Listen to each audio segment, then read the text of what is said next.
Hello, everyone. Joe DiChara, CPA and lifetime entrepreneur, coming to you with a really, really special guest. This is our third guest interview on how to win big at business. If you haven't watched or listened to our podcast before, this is all about the entrepreneurial journey, the struggles, the obstacles, the pain and suffering we all go through, and with solutions showing you the light at the end of the tunnel.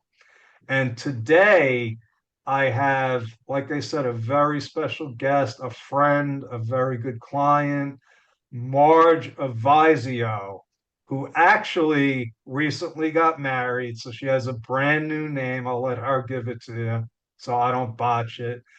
Let me just give you some background. Marge owns a large, successful BPO call center in the Philippines, but she's got tons of stories. I know, we would be here for hours if we went through her whole story. She actually has had a movie made about her, and maybe we'll talk a little bit about that. So here she is, the co-owner of Telework, right? Is it Telework Correct. PH? Much help me out here. So here's the adorable, successful, uh, and and somebody that uh, she she puts her heart and soul out there. She's on Facebook now all the time. You should follow her because her posts are very, very spot on, informative. So say hi, Marge.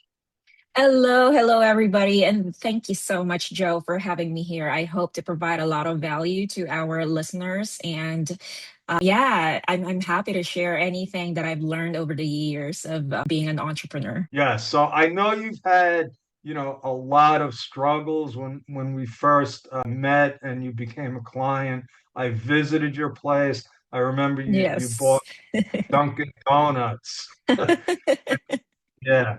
And met your husband, and you have, I think, well over 1,000 employees. Is that correct? That's correct. So we have 1,600 employees at the moment. Wow. So you've grown. We have. So let's go back to the beginning. When you first started the business, what made you go into this business? That's very interesting because I actually was a nurse by profession. So, growing up, I was built by my parents to, study nursing and go abroad. And, the pasture is always greener at the other side in the other country. And so I was made to believe that way.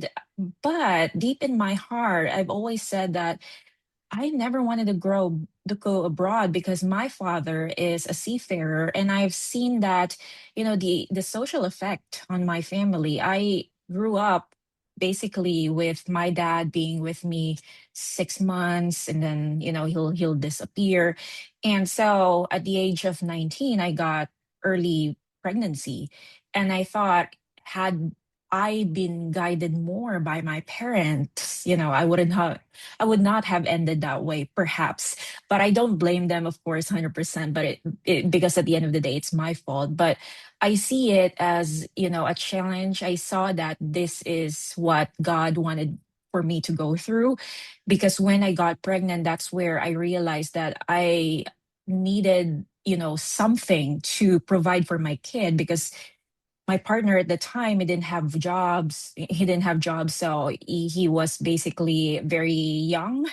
He was younger than I am, so I had to find a way to make a living. And as a nurse, I for some reason, and this is why we always look at the signs. We always look at what God's purpose is for us. And I've been trying to apply for jobs, and for some reason, even with flying colors, I'm not able to, be accepted as a nurse. And so I said, perhaps I have a different route, perhaps a different door for me. So I then applied at the call center in Manila.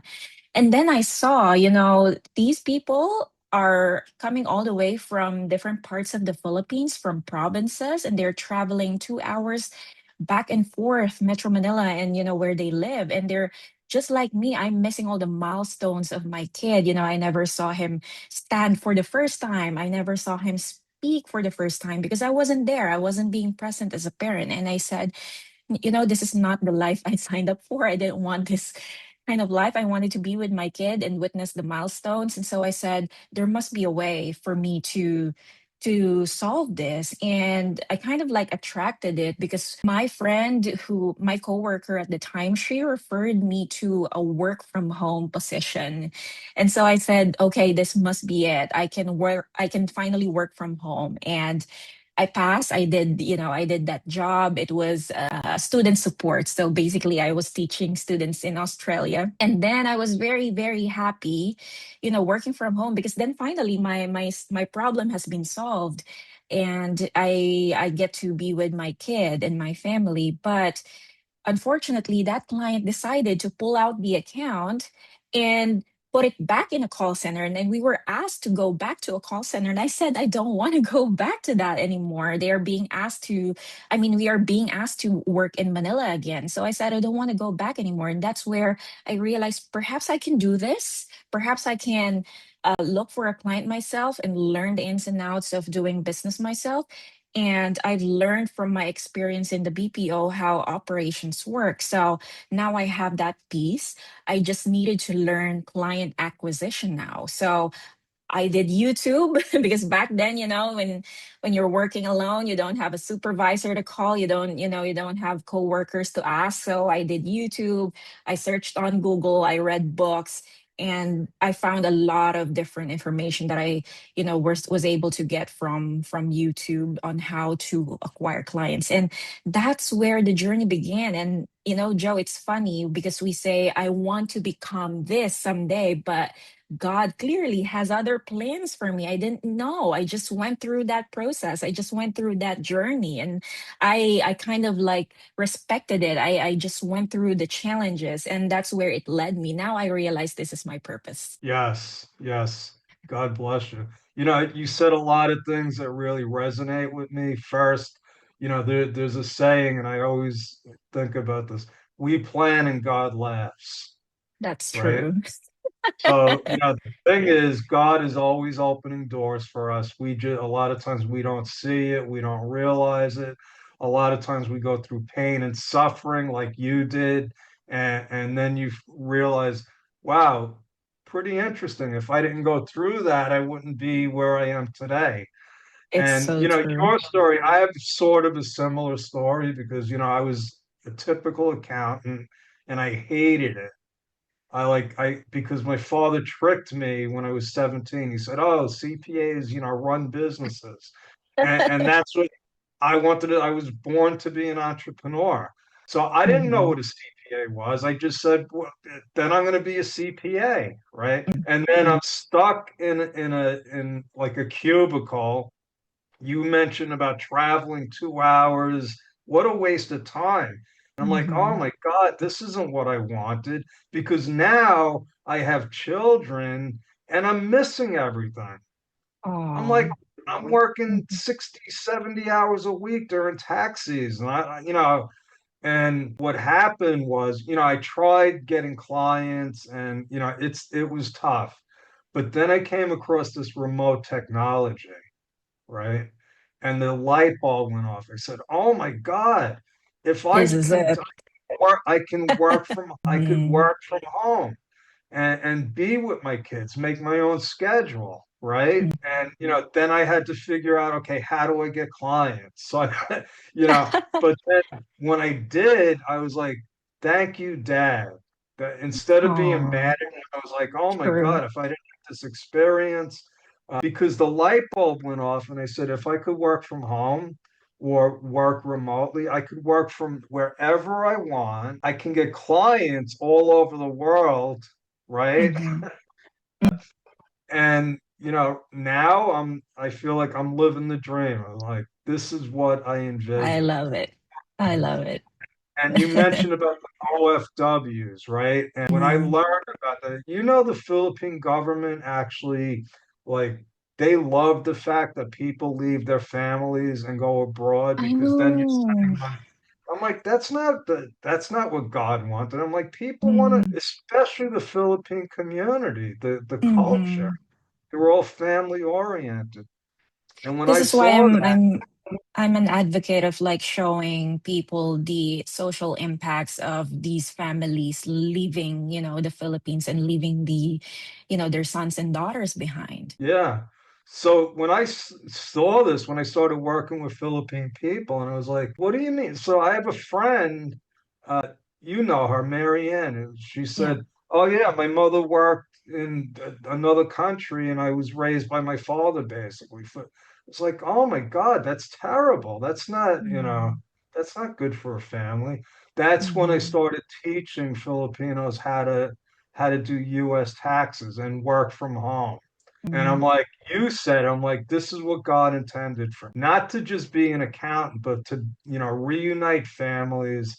And I have so many stories, Margie, and I'm sure you do, Yeah, and where, this is why I have so much deep respect for you, Joe, because initially I was thinking, oh, Joe wouldn't teach Filipinos to do US taxation because that's his business. But you were so generous enough to like, really teach people in the Philippines to do that. So huge respect for you there. yeah, likewise, when I saw what you were doing on Facebook, I was like, this is awesome because you're Oh. showing people what it's like. And, so we're on a similar journey.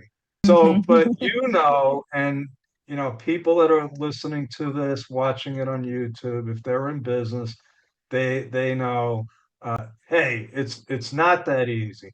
They look at people like us and they say, oh, Marge Aviso, she's got 1,600 employees. She must be rich. It's easy for her, right? Mm. You want to address that because people don't see, the pain and suffering and the turmoil that we have to go through. Let's talk a little bit about some of your pain and suffering and how you got through it. Yes, absolutely. When I look back, I'm always blessed. I mean, I'm always grateful that I went through all these challenges because these are really, really important learnings for me. And one of the major learnings that I've, learned essentially for when I started my business is just like I said, I'm a nurse by profession. I didn't have any accounting background at all. I don't have any, I mean, at least bookkeeping, And so I hired a bookkeeper and I don't know what to look out for. I don't know the red flags. I don't know. I just know that, this person has worked with a company before and this person produced these results. But I didn't know the right questions to ask because I don't know what a successful bookkeeper looks like, or at least someone who is fit for my organization. So when I did hire this person ended up making a lot of mistakes in our books. And when I asked him, what do we have enough money for us to fund, the pandemic? And he said, no, we don't have money anymore. And I'm like, how did that happen? Well, you are approving it. Well, because I have, in my head we have funds that's being kept for us to sustain the business, and apparently they were used for expansions and other things, so we weren't really prepared for the pandemic. And I said, okay, this has to stop. And then that's where I realized I needed to tap on really good consultants, really good bookkeepers and accountants. And it's why I connected with you and another person here in the Philippines who is doing our Philippines books. And so that's where things became even more, efficient and even more effective for us because now it's being tracked. And so but not only that, as a business owner, I've learned accounting myself. I've learned Let how me to do it let me myself. just interrupt you there for a second because Mhm. this is one of the biggest problems that business owners make. They don't understand their financials. They don't, Oh yeah, people don't like numbers to be I unless know. you're an accountant or. like me, they're afraid of them because they don't understand them. So they spend zero time learning about what a balance sheet is, what a profit and loss Mm-hmm. statement is. More importantly, how does it get there? Like, how does an accountant do? Where are these numbers coming from? How do I know if they're right or wrong? What questions should I be asking? So that must have been a painful realization, Yes, right? I can clearly remember, when I spoke with this previous accountant of mine, I slammed the door really, really loud because I was so frustrated. Like, I entrusted my entire life on you. I mean, I don't know all these things. And you're supposed to tell me, if we are still running out of money or, we still have money. And so I kind of like, this is yeah, part of me saying, well, you've trusted this person too much. You didn't how to do all these stuff, and you didn't even exert an effort to learn taxation and all that. So I swore that day moving forward, I will learn. And I've been on to so many seminars and, courses going through all these taxation and understanding basic bookkeeping, accounting, and really, cash flow and all that. So now I'm confident to speak about it and even read the numbers. And you're right about the ego behind, well, I can make sales, I can make revenue, but at the end of the day, do you still have cash? Do you still have, are you meeting the profit? So it's really one of the best learnings I've ever received from this journey. Yeah. The Painful painful. learning, but I always say no I've learned from school. shame. We had a president, Ronald Reagan, one time, and he made a quote. I'll never forget this. He said, "Trust but verify." Oh, Right? yeah, And that's I true. could tell you the truth. All the successful entrepreneurs that I've met, they know their number. They don't Mm. have to be an accountant, but they know how to talk and they know what questions to ask. And I've been in meetings with you because you're one of my clients, and I'm like, yeah, you got this down. I mean, we meet, you know your numbers, and it might be, scary for most people, but listen, if you want to be successful, you got to do this. And it True. doesn't really take a lot. It doesn't take, you just got to say, you know what? I got to learn how these financials are put together.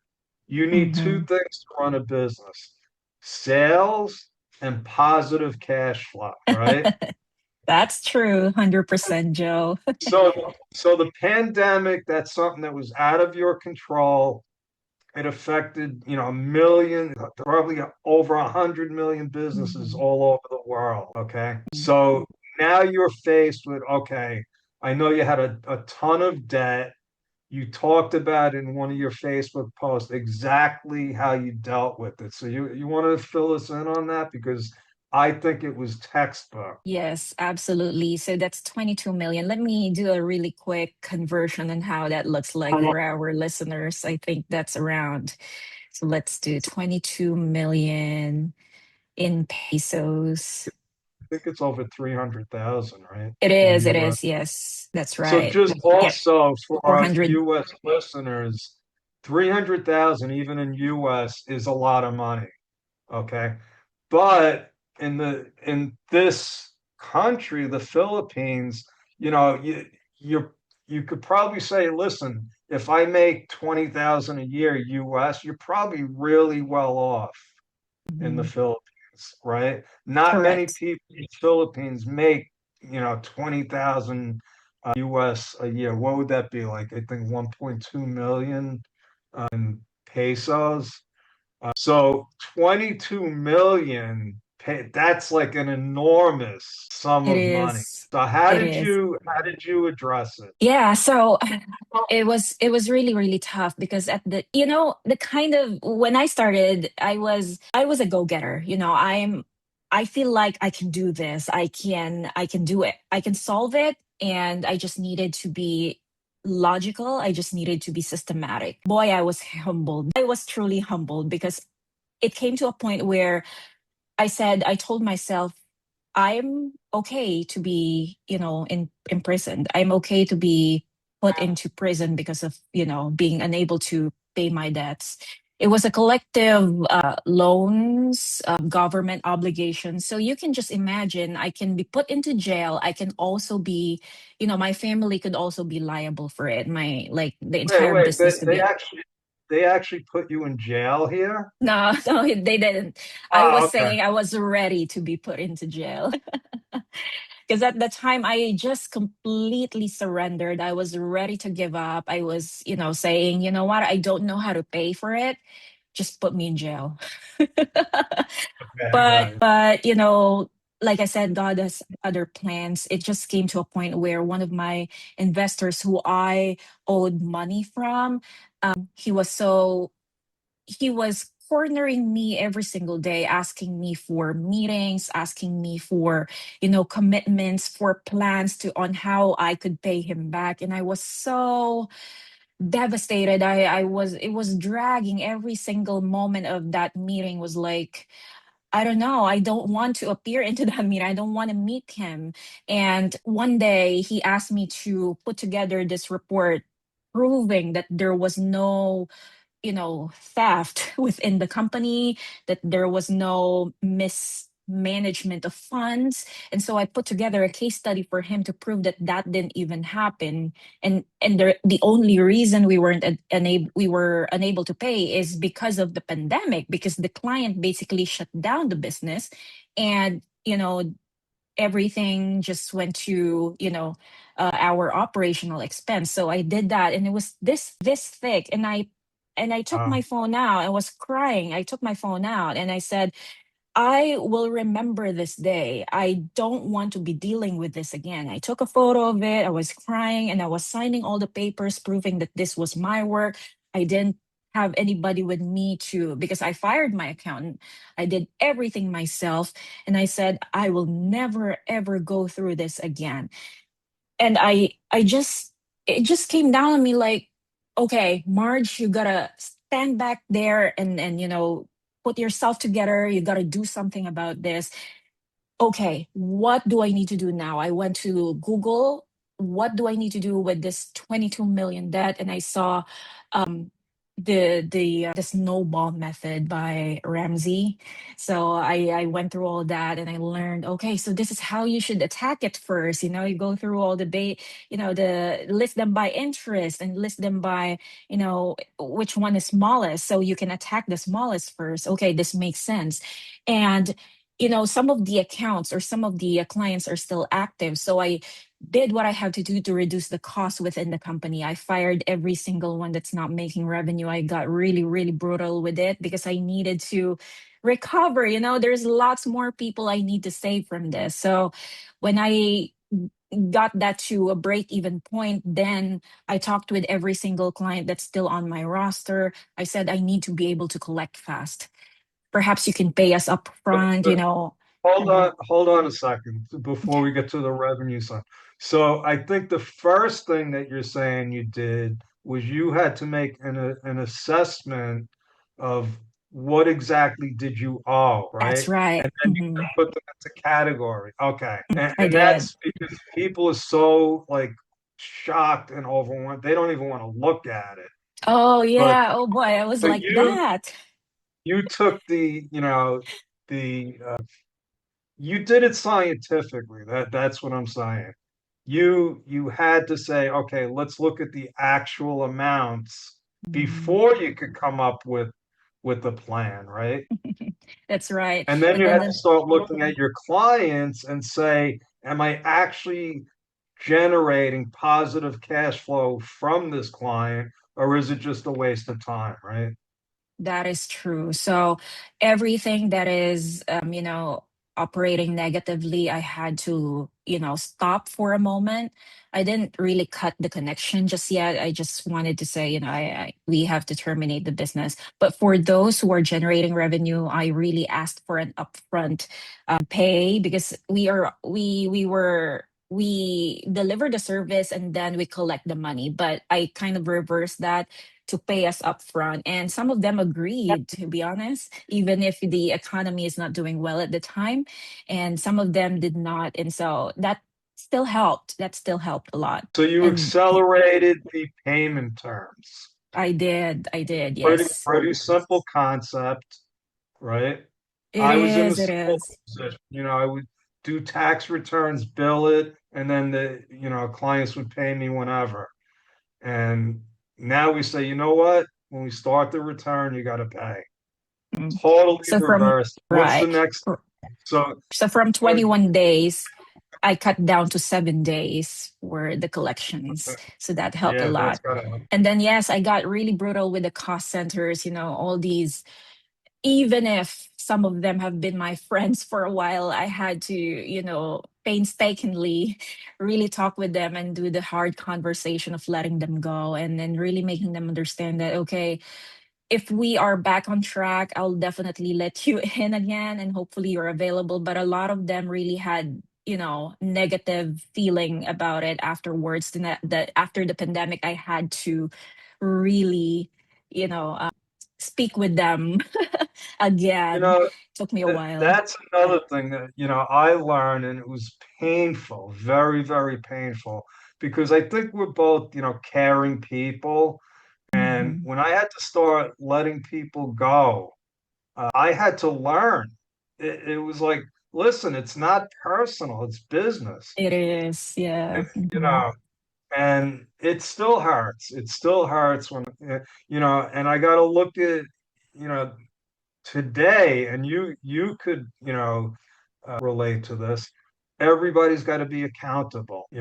If they're not doing their job, listen, not personal, but you're just not, filling you're not doing what you agreed to do, Mhm. right? When I hired you. So, yeah, I could relate to that. So, okay, so now you got to let people go, right? Mhm. That's painful.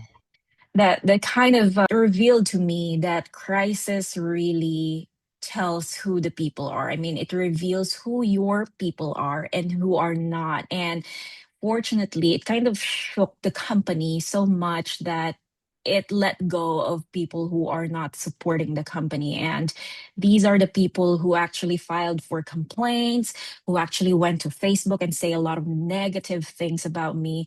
And I've learned about myself in a leadership lens, like, okay, I'm hurt by the people I cared for. You're right about that, Joe.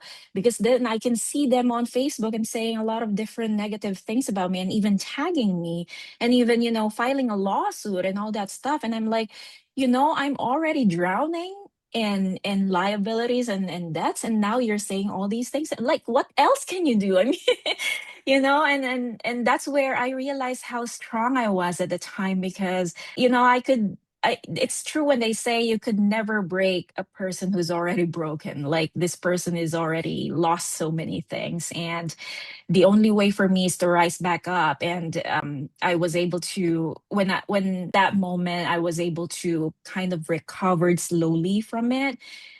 And then I spoke with these, I had to get my lawyer in to really speak with these people that, there is a, there, it, we had to go through formal way of separating people from the company because, here in the Philippines, they are always sided to the employees.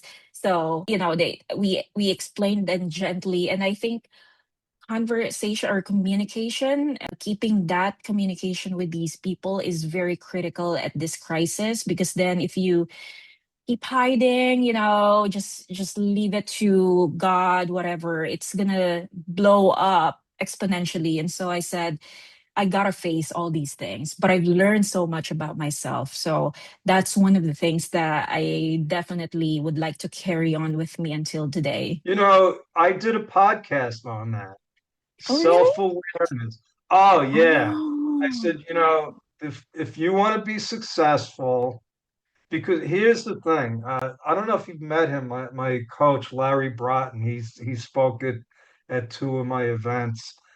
He at one of my events, he stood up there and he said, I want you to think for a minute, who's the most negative person in your life?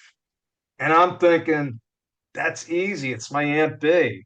I love her, but every time I talk to her, it's like, oh, Murphy's Law, what's going to go wrong is going to go Yeah, wrong. Murphy's Law. And then he said, Okay, so now I'm going to tell you who the most negative person in your life is you. It's like, oh my God, all Oh that my God. self-talk.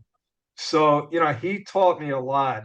He taught, and I did this for myself and for all my team members. We did the Gallup Strengths Finder. So you can do it Yes. for free, right? And I'm like, oh my God, what an eye opener. So I learned, if you want to be in business, if you want to be a leader, you got to start with yourself. You got to find your strengths, find your weaknesses, work from your strengths, right? So now Self-awareness it is. yeah, so you said you keep saying I learned more about myself. Mm. That's you. That is you. And it's something that you will never ever forget. Yes. So that's So how I go on. dealt with it. Yeah. And I know, from your Facebook posts, I know that, you talked about you had to start selling stuff, you Oh stopped yeah, I taking did. Oh my gosh, yeah, I salary, forgot about you know. that part. I Oh did. yeah. So I And let then go of my property and my car. yeah. And also I know that you asked some of your people to take a pay cut, right? I did. Yes, that's right. It's And part they, of the, yeah, I forgot to and I mention have that a too. similar. Listen, and again, my coach taught me this, you got to build a team. You got to build a team. And we went through some of our own, let's say, ups and downs. We got big clients. I hired people, then we lost the clients, and I'm like, oh my God. Do you know that my team came to me and said, listen, you don't have to keep giving us raises. We're good. It's like, oh my Oh. God, these people. I'm like, but it wasn't a coincidence.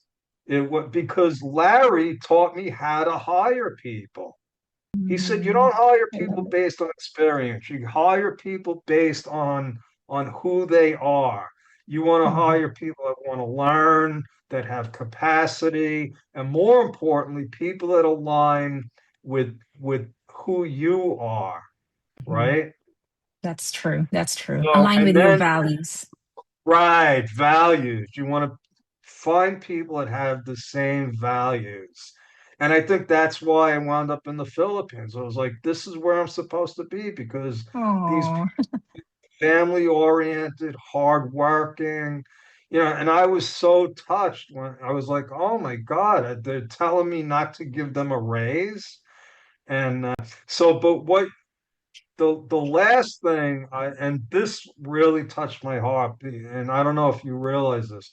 You mentioned almost like in passing, you were like, all the people that we had to cut their salary, we gave the money back to them that they would have earned. that's And as true. We did that because what happened was very interesting. I was ready to, hire a new batch of people, but after the pandemic, the same people that, left that or that I had to let go for a moment came back and they were even grateful and they didn't have those, hard feelings about it. And so I said, oh my God, this is like just like yourself, Joe, that feeling like I'm so blessed by these people. I'm surrounded by the right people. And so I said, okay, now that we've been able to bounce back, let's pay all the money that, we took from them, like the pay cut that we had to do. So everybody got got paid for that. And they were extremely grateful and been loyal with the company since then. So it's amazing yeah, how these turn of events happen. and we're going to wrap this up in a minute, but you just mentioned the word loyalty. And I got to tell you, because I tried to scale my business in the US for decades, literally for decades. So when I came to the, realization, I said, you know what? I can't scale the business with US workers because what I found out, and it's still true today, there's a serious lack of enough accountants in the US. Okay. If they're any good, they wind up starting their own business. I trained bookkeepers I started with my mother. She worked with me for Mhm. 15 years. So I said, well, let me find people like my mother and I'll teach them. Mhm. So I taught a bunch of bookkeepers, and you know what happened? They What? wound up getting their own clients Oh. and they didn't have. So then I said, okay, so now I got to find people overseas. Well, I tried every country until I found the Philippines. And I don't know how, well, it was a whole thing with the Philippines. I don't think a lot of Philippine people believe that they could work from home. So Mm-hmm. once again, my coach taught me, he's like, oh, this is how you hire Philippine people. And I got to tell you, Mark, that was 5 years ago. My business like really took off. And it Oh my wasn't gosh. me. It was the Philippine culture. And that's why now, we're teaching more people than ever. I did a free, tax course, 400 people signed up. Oh boy. Wow. So That's so yeah, it's amazing when you get aligned with the right people. And God bless you. God bless you. I know that you have thank this you. young woman. You got a lot of great things ahead of you. Thank you And so much. It just so reminded me of this client that I spoke with last year in Texas. And he was like, this is the first time we're outsourcing to the Philippines. And I'm so glad that I met you in person because now I get a feeling of what it looks like to be working with a Filipino. And I'm just so glad that you mentioned your experience because that's exactly what he's telling us. Uh, Around 3 months later that they love the team, that everybody stays even after their shifts to really just get along with each other and like really bond along. So it's not a normal thing, especially with one of our clients in in Australia. They're like the moment at the moment it's 5 p.m. everybody takes their bag and leave, but like in the Philippines everybody stays and bond, and like the culture yeah, is so different. These people really want to work hard rather than start something, because it's really terrible to be, not only terrible but challenging to be not having a safety net here. And that's why a lot of us would rather work hard in whatever we're doing right now. And so that is one of the things that became a retention. Culture is a huge thing when it comes to employee retention, and that's one of the things that our clients are saying as well. yeah. So, I almost forgot why I brought up the whole trying to scale my business. You mentioned the loyalty. Mhm. Unfortunately, and I hate to say this, but for the most part, in the US, loyalty is a thing of the past. Mm. It's very hard to find people that are loyal. And you mentioned, I actually have to tell my people, I said, stop working 12 hours. I'm not asking you. I said, I know Luz, right? There was a time Yes. when I had to tell her, I said, listen, if you don't take your vacation days, I'm going to fire you. I said, it's not a request. It's because you have to take care of yourself. I said, if you're not It's healthy, if you true. don't take care of yourself, you're not going to be of any use to me. I need you to be operating on all cylinders. So, Yes. anyway, listen, I like to, like I said, I like to keep these under 30 minutes. We get into some good conversations.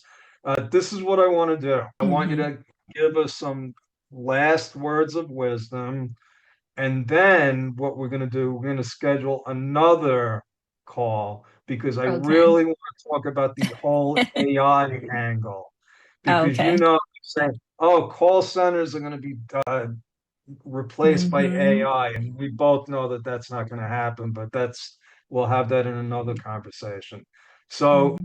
you know, last words of wisdom, and how do people, find you? Because I really think they need to connect with you. Absolutely. So last piece of wisdom, or words of wisdom, I would say, if there's a dream implanted in your heart, follow it because it's implanted in your heart for a reason. And entrepreneurship is really one of those things that enhanced my personality, myself. I've learned so many things in my journey, and really respecting that journey and really just going through it is one of those that helped me to shape who I am today. And so, if you are in this moment of like, do I quit? Do I stop? If it's not toxic enough, keep going because eventually it's going to lead you to somewhere really, really wonderful. And you have to trust the process. So yeah, I can be reached at. I'm mostly active on Facebook, just like what Joe mentioned. So please reach out or find me Marjorie Aviso, and you can also see me on LinkedIn. And I've started my YouTube channel as well. So hope you could subscribe and learn lots of information about outsourcing, and also hiring people from the Philippines and grow your business. Yeah, and I highly advise that you connect with Marge, subscribe to her YouTube channel because I could tell you there is a lot of wisdom there. And I don't Thank just you. say that, she's somebody that you can learn a lot from. I'm following her. I just found out that you have a YouTube channel, so I'm gonna subscribe. So Thank that's our you. story, folks. We're gonna stick with it. If you enjoyed what you heard here, please follow us, give us a rating, good or bad, be honest.